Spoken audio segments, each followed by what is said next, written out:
اعوذ باللہ من الشیطان الرجیم بسم اللہ الرحمن الرحیم۔ السلام علیکم ناظرین، آج کا جو ہمارا قصہ ہے وہ شان اولیاء کے بارے میں ہے۔ چنانچہ حضرت سیدنا وہب رحمۃ اللہ تعالی علیہ سے منقول ہے کہ ایک مرتبہ حضرت سیدنا عیسیٰ علیہ نبینا علیہ الصلاۃ والسلام سے ان کے حواریوں نے پوچھا کہ اے عیسیٰ علیہ السلام، اللہ عز و جل کے وہ اولیاء کرام کون ہیں جن پر کوئی خوف اور کوئی غم نہ ہوگا؟ تو حضرت سیدنا عیسیٰ علیہ السلام نے ارشاد فرمایا، وہ لوگ ایسے ہیں کہ جب دنیا داروں کی نظریں دنیا کے ظاہر پر ہوتی ہیں تو ان کی نظریں دنیا کے انجام اور باطن پر ہوتی ہیں۔ جن چیزوں سے انہیں دینی اعتبار سے نقصان پہنچنے کا اندیشہ ہوتا ہے تو ان اشیاء کو فنا کر ڈالتے ہیں، اور جن چیزوں کے بارے میں انہیں علم ہوتا ہے کہ یہ اشیاء انہیں چھوڑ دیں گی تو ایسی چیزوں کو پہلے ہی ترک کر دیتے ہیں۔ ان کی نظروں میں کسی شے کی کثرت انتہائی قلیل ہوتی ہے اور یہ لوگ عارضی چیزوں کی طرف توجہ ہی نہیں دیتے، اور جب انہیں دنیاوی چیزیں ملتی ہیں تو غمگین ہو جاتے ہیں، دنیاوی آسائشوں کو خاطر میں نہیں لاتے، جس رتبے اور عہدے کے اہل نہیں ہوتے اسے کبھی بھی قبول نہیں کرتے۔ ان کے نزدیک دنیا پرانی ہو چکی ہے، یہ اس کی تجدید نہیں چاہتے۔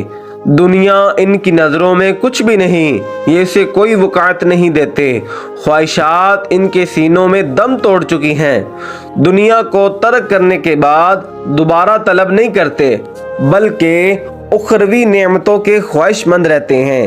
انہوں نے اپنی دنیاوی نعمتوں کے بدلے اخروی دائمی نعمتوں کو خرید لیا ہے، اور یہ اس سودے پر بہت خوش ہیں اور اسے نفع بخش سمجھتے ہیں۔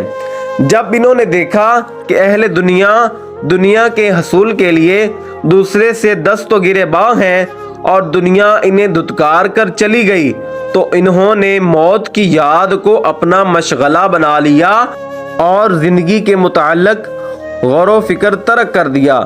یہ لوگ اللہ عز و جل اور اس کے ذکر سے محبت کرتے ہیں اور اس کے نور سے فیض یاب ہو کر منور ہو جاتے ہیں۔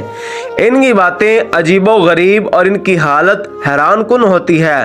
کتاب اللہ میں ایسے لوگوں کے لیے خوشخبریاں ہیں اور یہ کتاب اللہ عز و جل پر عمل کرنے والے ہیں۔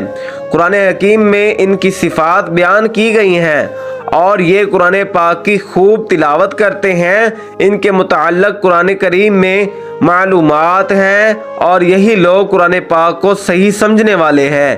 یہ اپنے نیک اعمال کو زیادہ گمان نہیں کرتے بلکہ انہیں بہت کم خیال کرتے ہیں، اور جس ثواب یا انعام کی انہیں آخرت میں امید ہے اس کے علاوہ دنیا کسی اور نعمت کی امید نہیں رکھتے، اور اخروی عذاب کے علاوہ کسی چیز سے نہیں ڈرتے بلکہ ہر وقت جہنم کے خوف سے ڈرتے ہیں۔